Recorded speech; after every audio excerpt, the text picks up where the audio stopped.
Καλώς ήρθατε. Χαίρομαι που σας ξαναβλέπω.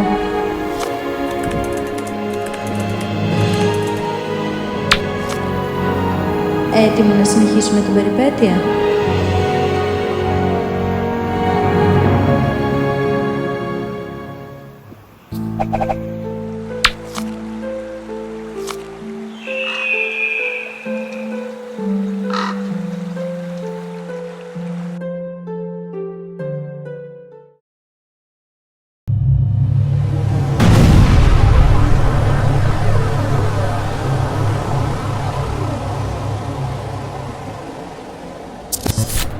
Αθήνα. Καλώς ήρθατε στην πρωτεύουσα.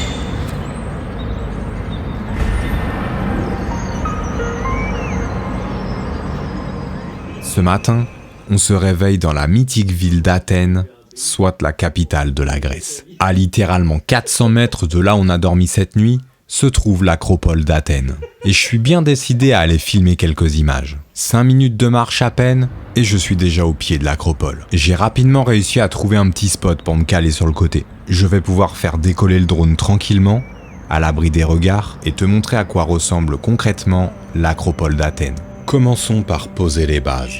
L'acropole d'Athènes est un plateau rocheux calcaire s'élevant au centre de la ville d'Athènes, à laquelle elle a longtemps servi de citadelle.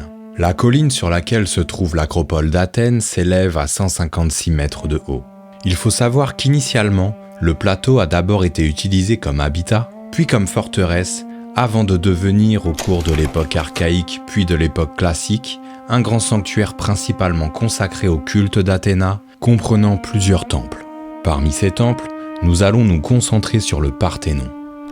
Le Parthénon est l'un des édifices les plus connus au monde. Il est également un symbole de la civilisation grecque de l'Antiquité. Imposant de par sa structure, le Parthénon a été bâti par le sculpteur Phidias, ainsi que par les architectes Cali, Caprès et Inos, en tant que monument à la gloire de la cité d'Athènes. Au premier abord, le Parthénon semble être un bâtiment parfaitement droit. En réalité, il a été construit suivant un système de correction d'optique très précis, permettant de donner l'illusion d'une verticalité et d'une horizontalité parfaite. En vulgarisant la chose, l'intégralité du bâtiment est incurvée. Et si on en grossissait les traits, il ressemblerait à ça. Pour ne prendre comme exemple que le cas des colonnes, il faut savoir qu'elles ne sont pas parallèles et que si l'on en prolongeait les traits de chacune d'elles, leurs axes verticaux se rencontrent à un point de fuite situé à environ 5 km d'altitude. Bien que situé sur l'acropole, il ne s'agit pas d'un temple traditionnel, et ce malgré le fait qu'une imposante statue d'Athéna de 12 mètres de haut se trouvait à l'intérieur. Cette statue n'était pas une statue de culte, mais une offrande. Tous les cultes rendus à Athéna, déesse de la guerre et de la sagesse, étaient rendus non loin, toujours sur l'acropole, mais dans un autre bâtiment. Autre fait intéressant concernant la statue d'Athéna, elle était de nature chryséléphantine, c'est-à-dire composée d'or et d'ivoire. Afin de justifier son coût astronomique, Périclès dit aux Athéniens que la statue constituait une réserve d'or susceptible d'être démantelée et fondue en cas de difficultés financières ou en cas de besoin de financement pour une guerre à mener. La cime du Parthénon était ornée de gigantesques fresques mettant en scène certains récits de la mythologie grecque. Contrairement à ce que l'on pourrait imaginer, elles étaient peintes de nombreuses couleurs. Après ce petit zoom historique sur une infime partie de l'histoire de l'acropole, il est temps de reprendre la route. On doit d'abord sortir d'Athènes, ainsi que de son agglomération pour pouvoir rejoindre les prochaines pistes.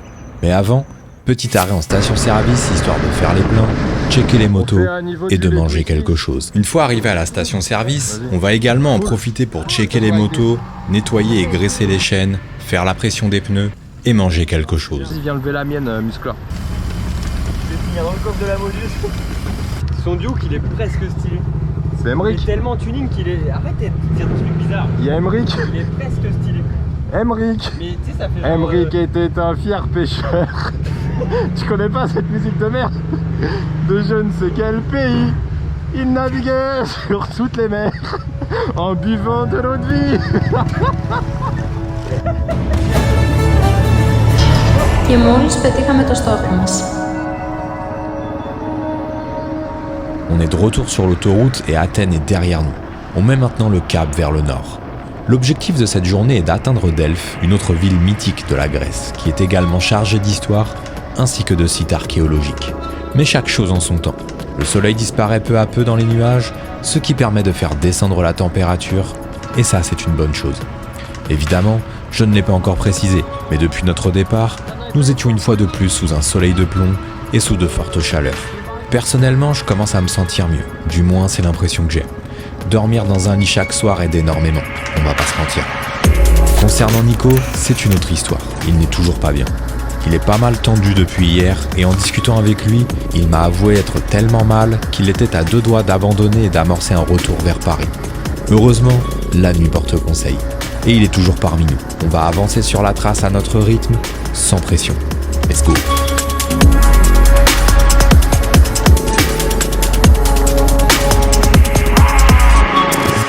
Tu subis là ou pas le terrain? Bah là mec, je suis incapable de rouler. J'arrive pas à rouler là. Mais c'est pas que le terrain, moi je suis pas du tout dans mon assiette. Dès que j'essaye de gazer, je sens mes muscles tout mous, j'arrive plus à me concentrer. Dans même pas 500 mètres, on est sur la route. Tu t'es fait mal? Non mais ça va pas. Je peux t'arrêter à la prochaine ville là?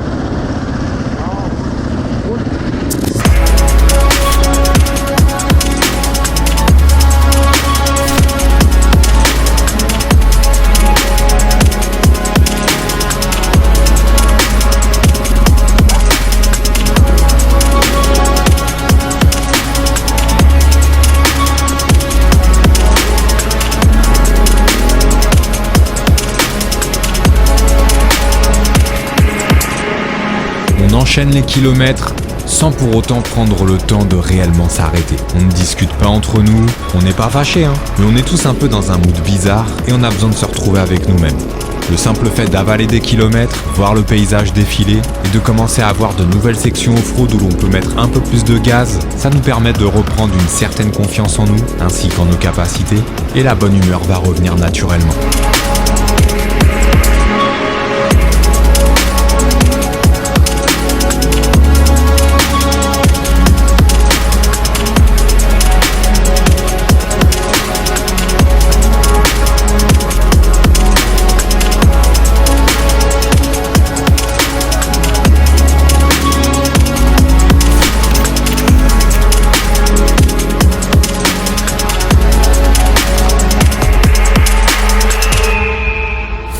Εδώ περιφερόμαστε γύρω από την περιοχή Καλαμάκι.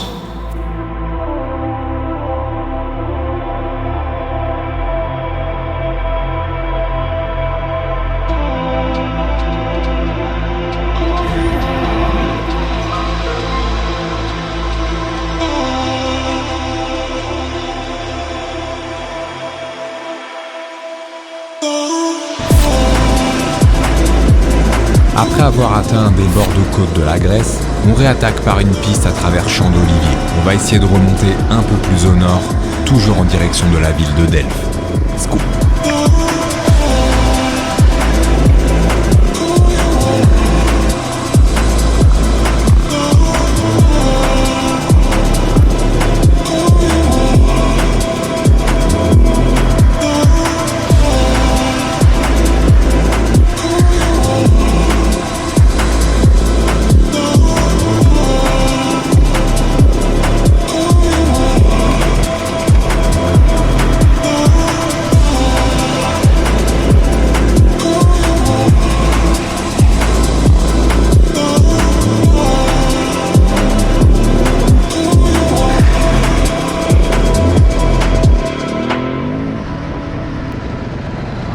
On a de la chance sur ces pistes, elles sont agréables à rouler, pas de pièges, très peu de pierres, ce qui nous permet de maintenir un très bon rythme de croisière et par conséquent de bien avancer sur la trace.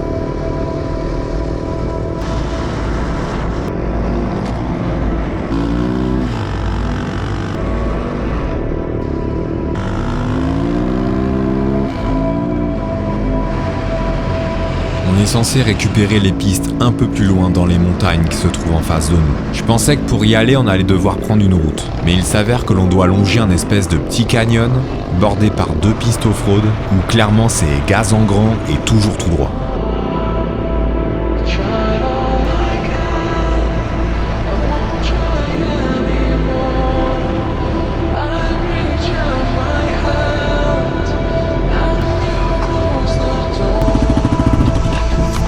dis pas que je suis sur la ferraille à l'avant là. Mec, t'as vu le bruit que ça fait quand j'ai freiné? Ça va? Non? Je dois juste être un caillou, mec. Mais c'est pas la première fois que ça me fait ça là. Depuis 15 bornes, ça me fait un bruit bizarre. Parce que t'as un caillou qui doit être en fait. Dans les plaquettes? C'est un petit grain de sable à la con et après tu fais un bruit. Peut-être, ouais.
Après des heures de gros rides sur les pistes, il est temps de prendre une petite pause. Ça faisait des heures qu'on n'avait pas traversé une ville ou un village. Maintenant qu'on en a un sur notre route, on va en profiter.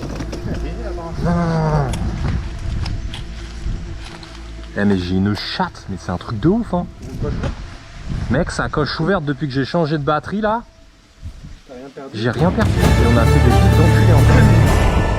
Και μόλις πετύχαμε το στόχο Ouais, μας. c'est bien, on avance bien. Ouais. Après, c'est poussiéreux quoi. Oh. Là, ça va aller, non? En fait, faut pas se faire distancer quoi. Mais ouais, tu te fatigues pas, c'est reposant. Et ça, tu fais de la burn mon gars, mais... T'avances Putain, bien. t'as une maxi cigale sur... Attends, bouge pas. Énorme mon gars, il était juste là. Le Hellas Rally, je crois qu'il passait par là aussi. Hein. Bah ouais, bah c'est sûr, vu comment je gaze.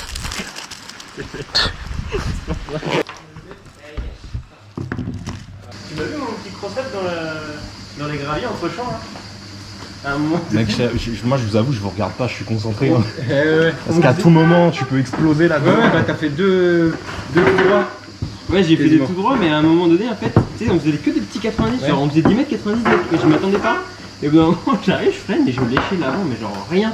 Et après, j'ai refait un tout droit dans le champ. Par contre, je kiffe des fois quand je vois des petits obstacles, genre des caillasses où je sais que ça va taper. J'ai le réflexe de mettre. Maintenant, j'ai enfin ce réflexe de mettre le petit coup de lèche. Du coup, l'avant il se lève juste et ça passe Moi, trop ça fort. marche pas, elle a pas assez de pêche, quoi. Faudrait que tu essayes de wheel son 640, voir. Je serais curieux de voir. Mais ça marche très bien, hein. Ça en valise, j'ai aucun souci à le lever. Non, mais C'est que là, ça me perturbe en valise. voir s'il arrive à. Parce que moi, par exemple, quand j'ai essayé la tienne, j'arrivais pas du tout à la lever, tu vois. Ah ouais? Mais genre. C'est de la lever. Putain, T'as démarré la chaise ou quoi? Mais non! Je fais tomber un bout de gâteau. Je vais pour le ramasser et il y a une putain de cigale posée sur mon truc. Et du coup, j'attrape la cigale. Je fais ah, c'est quoi? Qu'est-ce qu'il dit? Hein, vous roulez? On arrive. Le spot pour boire un petit verre était vraiment agréable. On essaye de ne pas trop s'attarder non plus, histoire de ne pas finir une nouvelle fois de nuit. On réattaque de nouvelles pistes, similaires à ce que l'on a déjà roulé aujourd'hui. Parfois on gaze, parfois on chill, notre rythme varie en fonction de nos humeurs, mais aussi de la possibilité ainsi que du plaisir que l'on prend sur les pistes. Comme je te le disais plus tôt, l'objectif d'aujourd'hui est d'atteindre la ville de Delft. Mais en analysant la trace plus en profondeur, on se rend compte qu'on a une espèce de boucle qui nous ramène presque au même point. On regardait un petit peu à quoi ça ressemblait sur Google Maps et sur les diverses applications qu'on peut avoir, dont Osman Maps évidemment, Et on s'est rendu compte que malgré le fait que ce soit de la piste, ça n'allait pas être la partie la plus intéressante par rapport à ce que l'on a déjà fait depuis ce matin. Du coup, on a pris la décision de couper cette partie, de prendre une petite route, et ensuite de reprendre une nouvelle section piste jusqu'à Delft.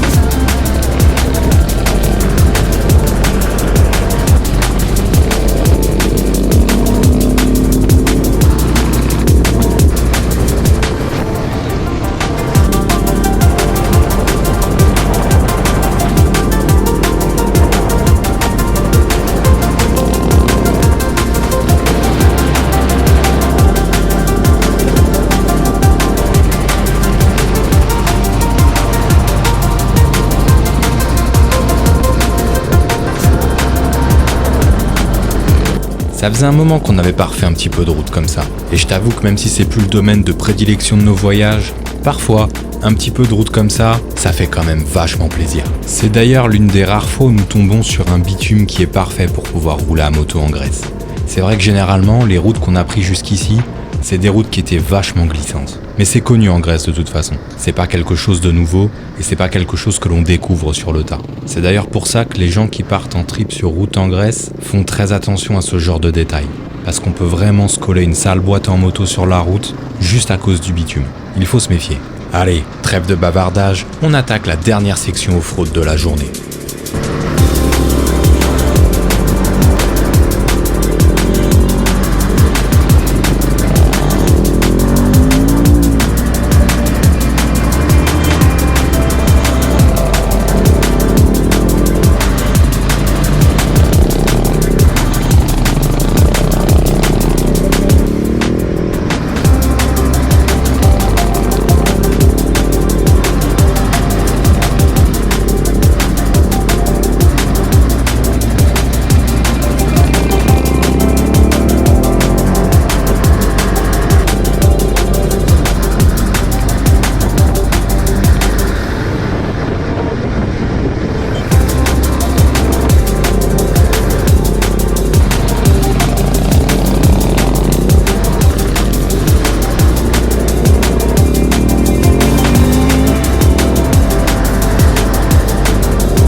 Derniers kilomètres de piste, je commence à avoir de plus en plus de mal à suivre Nico et Balou.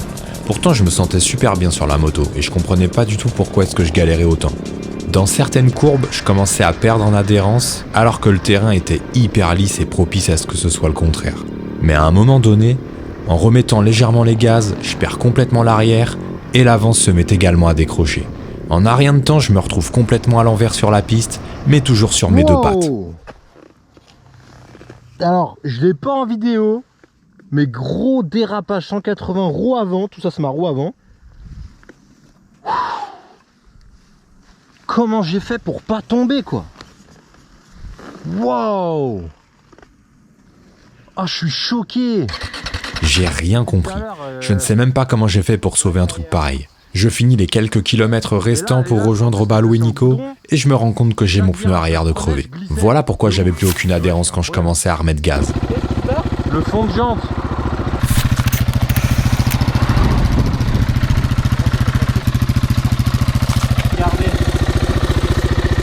Et t'en as dans tes plaquettes à l'arrière.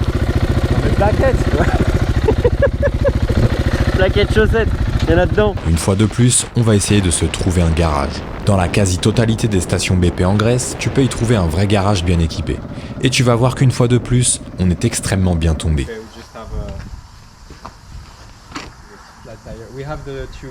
Ok. Can I take it? Yes. No. Thank you. Les chambres à air, vaut mieux qu'on en prenne une, comme ça on en garde une au cas où. Ouais. Putain, ça c'est pique. Pendant le changement de chambre à air, on discute avec les mécanos à propos de notre trip en Grèce, notamment sur le tracé. Une fois la roue arrière réparée et remontée sur la moto, je vais voir le gars à son bureau pour payer et il me dit que j'ai rien à régler. Il m'explique qu'il est également motard, qu'il roule aussi pas mal sur route et sur piste et que ça lui fait juste plaisir d'avoir pu nous dépanner. Pour le remercier, je vais quand même aller chercher un pack de bière. Je pouvais pas juste partir comme ça.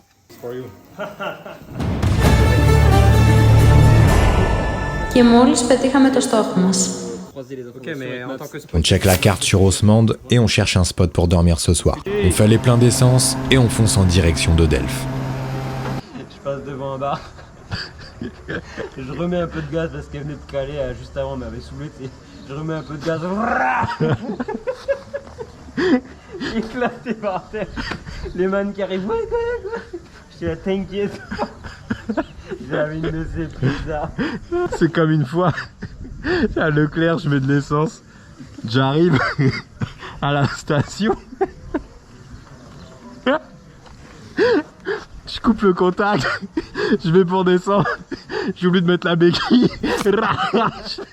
je m'étale sous la moto, il y a un mec, il arrive, c'était un sudiste, il m'a buté, il arrive, il fait « Oh, tu es bourré ou quoi mon frère ?» Il doit nous rester quoi 30 bornes à tout casser. On devait dormir en camping sauvage, mais le spot que nous avions repéré n'a pas d'eau. On finit par tomber dans un camping tellement stylé à Delphes même qu'on ne se prend même pas la tête à chercher un autre spot. Δελφή.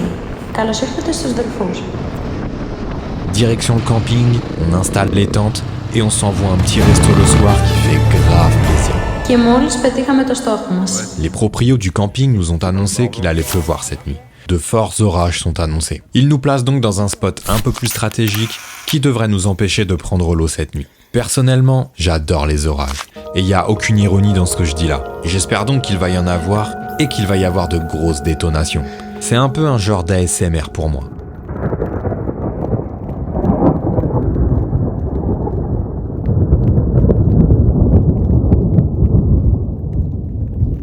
J'en profite un max et ensuite je dors comme un bébé. Allez, bonne nuit mon gars. Demain on ira faire un tour au site archéologique de Delphes, histoire d'en apprendre un peu plus sur ce lieu, et on mettra ensuite le cap en direction du mont Olympe.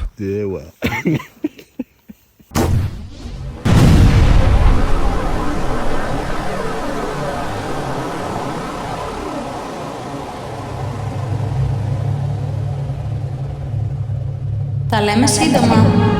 Le prochain épisode de l'Odyssée de l'Octane n'est pas disponible pour le moment.